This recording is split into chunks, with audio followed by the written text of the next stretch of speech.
Hi, ladies. It's been a long couple of weeks, so I know I promised the other day that I would do an update, but it just kind of got really hectic. Trying to get back into the groove of things. In my car, because this is the only little time I have on my way from my job to the doctor's office. I guess I will just start from the beginning. Well, that first appointment we went to where we had the ultrasound, and I don't know if I put a picture up or not. I'll probably try to insert some in here before I post this up. But the first ultrasound we went to, there was a gestational sac, and everything was measuring good, they said, and everything was looking fine. But I happened to get the nurse that was, how do you say, she wasn't very nice, and she was really rude about the whole thing. She hurt me. She actually made me bleed. So that night, I knew that from reading that sometimes if you have a rough ultrasound, it could cause a little bit of spotting. So I was having some spotting, and I was like, thinking, well, maybe it's okay. It should stop by the morning, because it just might be some spotting from the irritation of my cervix or whatever. In the morning, I got up. I was still spotting. It freaked me out a little bit, and then I started to get a little bit of cramping towards the end of the day, so I went to the hospital. And I was really scared. Went to the hospital, thinking for the worst. They took my betas. My betas had rised a lot. They went from 598, I believe, just a week before that, to 3,900 and something. So they rose quite a bit, and they were saying, everything's fine, your numbers are still going up. They looked at my cervix, and they said, it's just a little bit. It could be just from the irritation. So they sent me on my way and told me to see my doctor in the morning and get that taken care of. So I had my first OB appointment to get established with a new OB so that the VA can starting the paperwork on getting the transition done.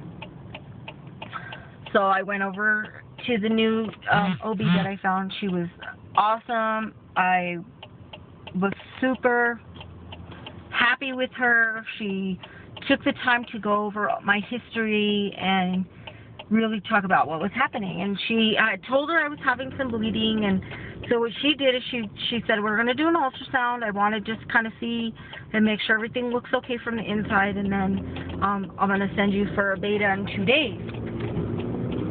And you're going to get a beta, and we're going to see what the numbers are doing. So she did an ultrasound, and I got a couple of pictures on that too, and I will put those up. When I get home, I'll do like a quick little video to show you the pictures that we got. So when she did the ultrasound, she found the sac right away, but she couldn't find like a yolk sac, and by that time I was, should have been somewhere around, according to LNP, somewhere around 7 weeks and so many days. Well, 5 weeks and just a few days. So there should have been a yolk sac at least, and there was no yolk sac, but there was a little, like something that looked like it was starting to form. So she says, it looks like we might just be a little late, and based on the date of my IUI that I had, it should have been, based on my IUI, I was 4 weeks and a few days. So she said that would be normal from the date of the IUI. That would be normal what to see. So she says that just based on the numbers, we'll go from there. So I did my beta numbers, and then I had an appointment on Tuesday to see the RE and get another ultrasound and hopefully see a heartbeat and stuff so we can move on to the OB care. On Monday afternoon, I started to spot a little more again, and I started to get really, really crappy. So I called up the RE and she told me to come in as soon as I got out of work. So I went in and she looked at it and it looked different than the ultrasound that I got that Wednesday before from the OB, from the OB's office. I actually had a gestational sac because there was the circle and then a little circle on the inside.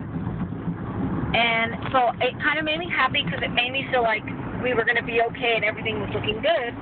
But based on the weeks that I should be from last LMP, and that's how they determine like what the fetus is supposed to look like and stuff, I guess. There was still no baby inside of the yolk sac. There's a yolk sac, but no baby. And she's like, I think I kind of see, but I'm not sure. And she was having a hard time, so she said, I need you to come back tomorrow during your time that you're supposed to come when the doctor's here so we can look at it. So, of course, I got home. I was really worried. I forgot to ask for pictures from that one. But I was really worried and upset, and that's when I posted that, you know, to please keep us in your prayers. I just didn't know what was happening. And I was, like, really scared it was going to happen again. So I cried most of the night, and Tina, you know, was like, you know, it's not over. They haven't said anything bad. They just want you to come back. So we went in the morning to the ultrasound. And we get there, they get us situated, I get on the table, and the doctor comes in. One of the residents came in and was doing my ultrasound. The picture was exactly the same, still no changes, no baby that we could see, and she says, based on even from your IUI date, based on that, we still add 2 weeks to it because of whatever reason, I'm not sure. So based on that, I was 7 weeks at that point, 7 weeks and some days. And I still wasn't, there was still no baby, so they were really worried that something was wrong. So, of course, they said, we're going to, you know, Dr. Burns is going to look at your paperwork, or we're going to see where the beta numbers that you did were at. So my beta did rise from 3,900 and something to 6,858. So they rose, but they didn't even rise 50%. So the doctor came back in and she told us that this wasn't going to be a viable pregnancy and that we would miscarry. And they didn't know when because my beta numbers were still going up. And that we had a few options. Option 1 was to just wait and see what happens. Option 2 was to take a drug called misoprostol, which I guess causes the uterus to contract and start the process of a miscarriage.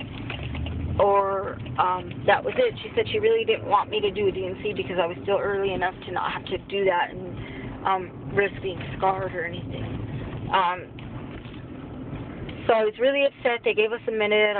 I was crying, and Tina was crying, and we were just upset that this is happening again. And in my heart, I felt like there wasn't anything we can do, so we opted to go ahead and get the misoprostol and start that process.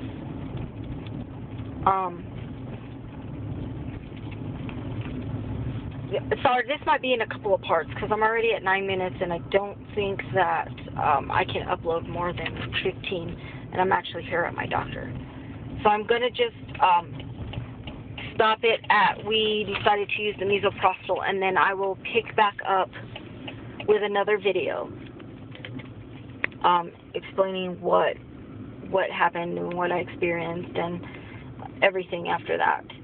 So I'm sorry that this is so long, and I know that a lot of people don't like to watch really, really long videos, but thank you for listening and taking the time out to watch. So I will come back with an update when I get out of here, and I will finish, okay? Thank you.